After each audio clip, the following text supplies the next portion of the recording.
Hi, boys and girls. It's Mrs. K with Collecting Our Angels, Nurturing Our Children. And we are on chapter 16 called Mixing the Dream. This chapter comes after the great plan when Sophie came up with that really wonderful idea to help save more children next time.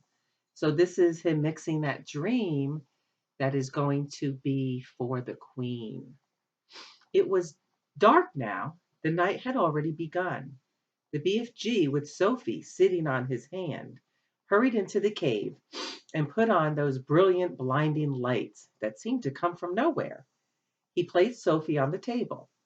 Please, stay here, please, he said, and no chittering. I needed to listen only to silence when I is mixing up such a naughty, plexicated dream as this. He hurried away from her. He got out an enormous glass empty jar that was the size of a washing machine. He clutched it to his chest and hurried towards the shelves on which stood the thousands and thousands of smaller jars containing the captured dreams. Dreams about giants, muttered to himself as he searched the labels. The giants is guzzling human beings. No, not that one. Not that one. Here's one, and here's another.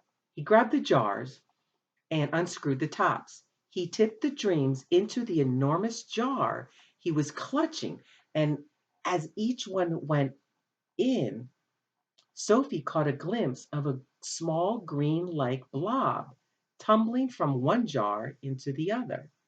The BFG hurried towards another shelf. Now, he muttered, I is wanting dreams about giggle houses for girls and about boggle boxes for boys. He was becoming very tense now. Sophie could almost see the excitement bubbling inside him as he scurried back and forth among those beloved jars. There must have been 50,000 dreams altogether up there on the shelves, but he seemed to know almost exactly where every one of them was. Dreams about a little girl, he muttered, and dreams about me, about the BFG. Come on, hurry up. Get on with it. Now, where in the wonky world is I keeping those? Here's some pictures of him.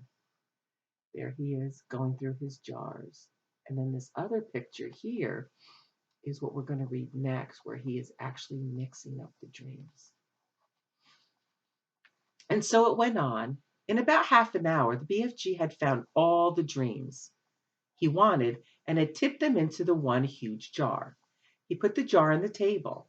Sophie sat watching him, but said nothing. Inside the big jar, lying on top of it, he could clearly see about 50 of those oval sea green jellyish shapes, all pulsing gently in and out, some lying on top of others, but each one still a quite separate individual dream.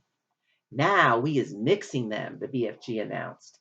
He went to the cupboard where he kept his bottles of Frobscottle, and from it he took out a gigantic egg beater. It was one of those that has a handle which you turn, and down below there's a lot of overlapping blades that go whizzing around. He inserted the bottom end of this contraption into the big jar where the dreams were lying. Watch, he said. He started turning the handle very fast. Flashes of green and blue exploded inside the jar. The dreams were being whisked into a green, sea green froth. The poor things, Sophie cried. They is not feeling it, the BFG said as he turned the handle. Dreams is not like human beings or animals. They has no brains. They is made of zazzimus. After about a minute, the BFG stopped whisking. The whole bottle was now full of the to the brim with large bubbles. They were almost exactly like the bubbles we ourselves blow from soapy water, except that these had even brighter and more beautiful colors swimming on their surfaces. Keep watching, the BFG said. Quite slowly, the topmost bubble rose up through the neck of the jar and floated away. A second one followed, then a third and a fourth. Soon the cave was filled with hundreds of beautifully colored bubbles, all drifting gently through the air. It was truly a wonderful sight.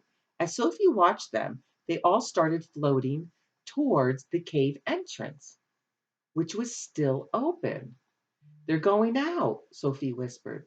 Of course, the BFG said. Where to?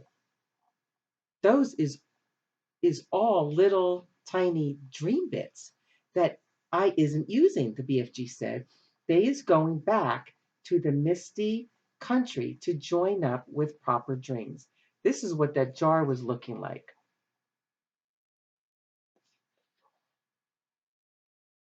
It's all a bit beyond me, Sophie said. Dreams is full of mystery and magic, the BFG said. Do not try to understand them. Look in the big bottle, and you will now see the dream you is wanting for the queen. Sophie turned and stared into the great jar. On the bottom of it, something was thrashing around wildly, bouncing up and down, and flinging itself against the walls of the jar. Good heavens, she cried. Is that it? That's it, the BFG said proudly. But it's horrible, Sophie cried. It's jumping about. It wants to get out. That's because it's a trogglehumper, the BFG said. It's a nightmare. Oh, but I don't want to give the queen a nightmare, Sophie cried. If she is dreaming about giants guzzling up little boys and girls, then what is you expecting to be except a nightmare? Oh no, Sophie cried. Oh yes, said the BFG.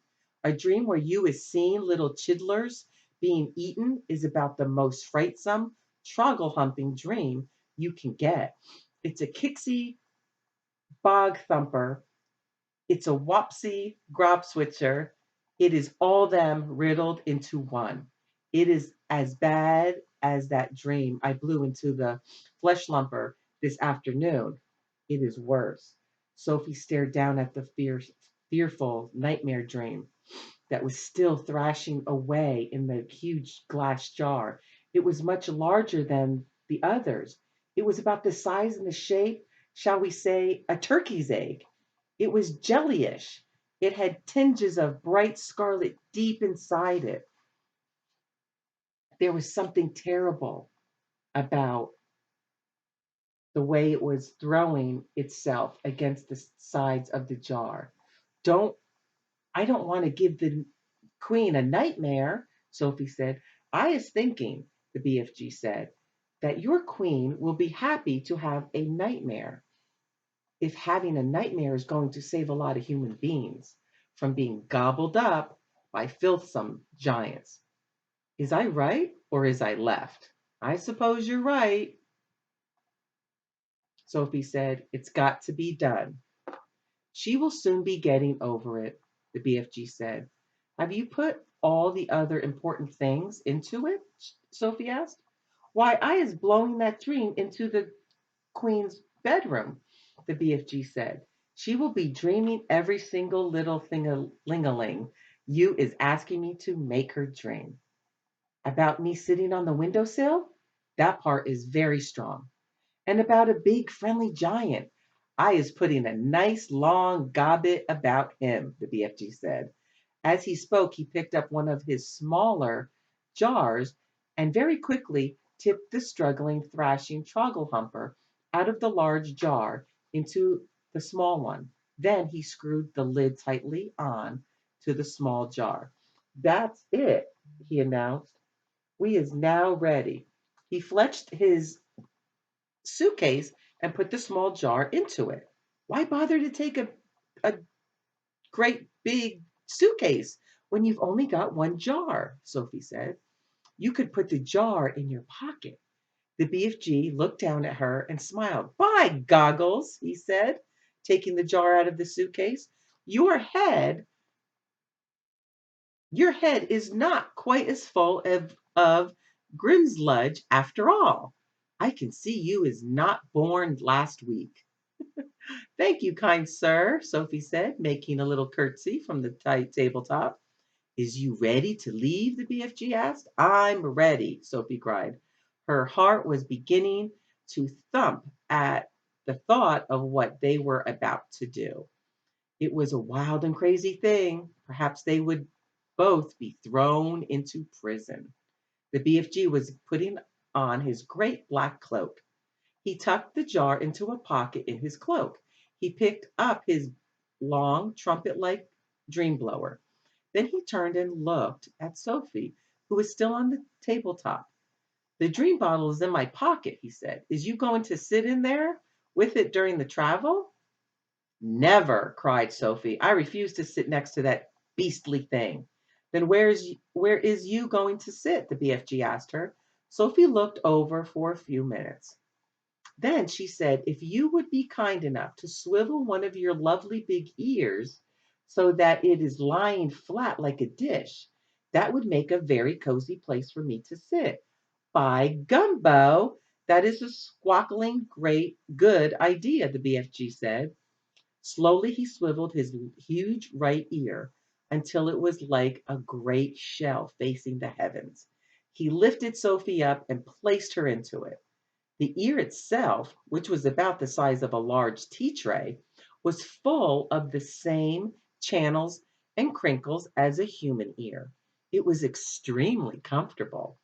I hope I don't fall into your ear hole, Sophie said, edging away from the large hole just beside her.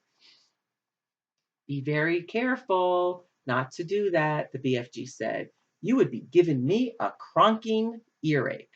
The nice thing about being there was that she would whisper directly into his ear. You is tickling me a bit, the BFG said. Please do not jiggle about. I'll try not to, Sophie said. Are we ready? Ow! Yelled the BFG. Don't do that. I didn't do anything, Sophie said. You was talking so loud. You was forgetting that I is hearing every little ting-a-ling-a-ling 50 times louder than usual, and there you is shouting away right inside my ear. Oh gosh, Sophie murmured. I forgot that. Your voice is sounding like thunder and trumpets. I'm so sorry, Sophie whispered. Is that better? No, cried the BFG. It sounds as though you is shooting off a blunderbuss. Then how can I talk to you? Sophie whispered. Don't, cried the poor BFG. Please don't. Every word is like you is dropping buzz bombs in my ear hole. Sophie tried speaking right under her breath. Is this better? She said. She spoke so softly she couldn't even hear her own voice. That's better, the BFG said. Now I is hearing you very nicely. What is it you is trying to say to me right just now? I was saying, are we ready? We is off, cried the BFG, heading for the cave entrance.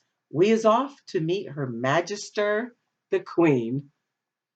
Outside the cave, he rolled the large, round stone back into place and set off at a tremendous gallop.